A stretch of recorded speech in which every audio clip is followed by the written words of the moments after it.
मैं निदेशक माध्यमिक शिक्षा हूँ और अभी जो आपको पता होगा कि बिहार लोक सेवा आयोग द्वारा करीब 1,20,000 शिक्षकों का रिजल्ट प्रकाशित किया गया है, जिसमें हमको 1,20,000 शिक्षक प्राप्त हो गए हैं। आपको ये भी जानकारी प्राप्त हुई होगी कि इन सभी शिक्षकों का काउंसलिंग हम लोगों ने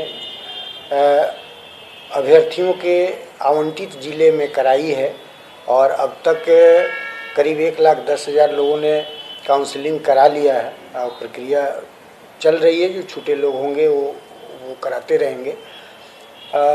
इस काउंसलिंग के साथ साथ इन लोगों का हम लोगों ने एक ओरिएंटेशन भी कराया है। ओरिएंटेशन में खास करके वैसे लोगों को हम लोगों ने पहले फेज में रखा है कि जो फ्रेशनर हैं।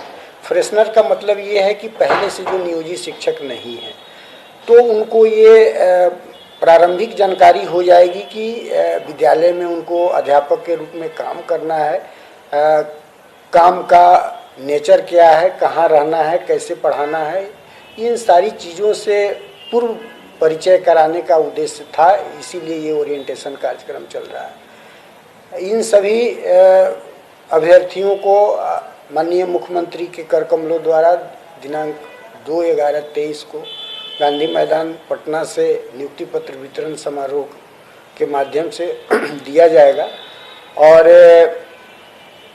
जिलों में 3 जिलों को छोड़कर पटना, नालंदा और वैशाली को छोड़कर शेष जिलों में भी नियुक्ति पत्र वितरण कार्यक्रम आयोजित होंगे, जिसमें उस जिले के माननीय प्रभारी मंत्री जी के हाथों नियुक्ति पत्र वितरण चलेगा।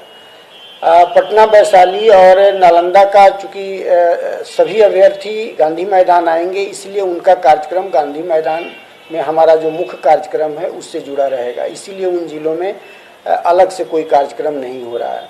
नियुक्ति पत्र उनको वितरण के उपरांत वो फिर सभी अपने संबंधित जिले में चले जाएंगे और फिर उसके बाद वे अपने जहाँ से उनका पदस्थापन होगा और फिर विद्यालयों में जाएंगे।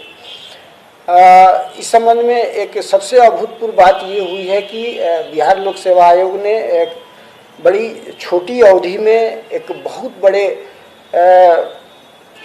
परीक्षा का आयोजन करके एक मुश्त 1,20,000 शिक्षकों की अनुशंसा भेजी है।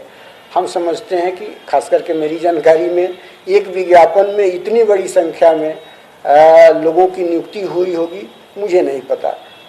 ये लगता है कि अभूतपूर्व नियुक्ति की कार्रवाई हुई है।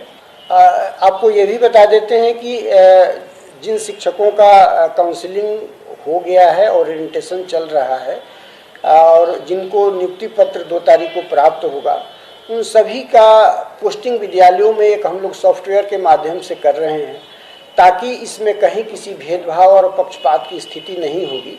सॉफ्टवेयर के माध्यम से जिन जिलों में उनका ओरिएंटेशन चल रहा है और जहां उनको नियुक्ति पत्र प्राप्त होगा, उस जिले के किसी भी विद्यालय में एट रेंडमाइजेशन के माध्यम से उनका पोस्टिंग होगा और उम्मीद है कि सभी उससे संतुष्ट होंगे और ये किसी प्रकार के आरोप और भेदभाव की स्थिति नहीं होगी।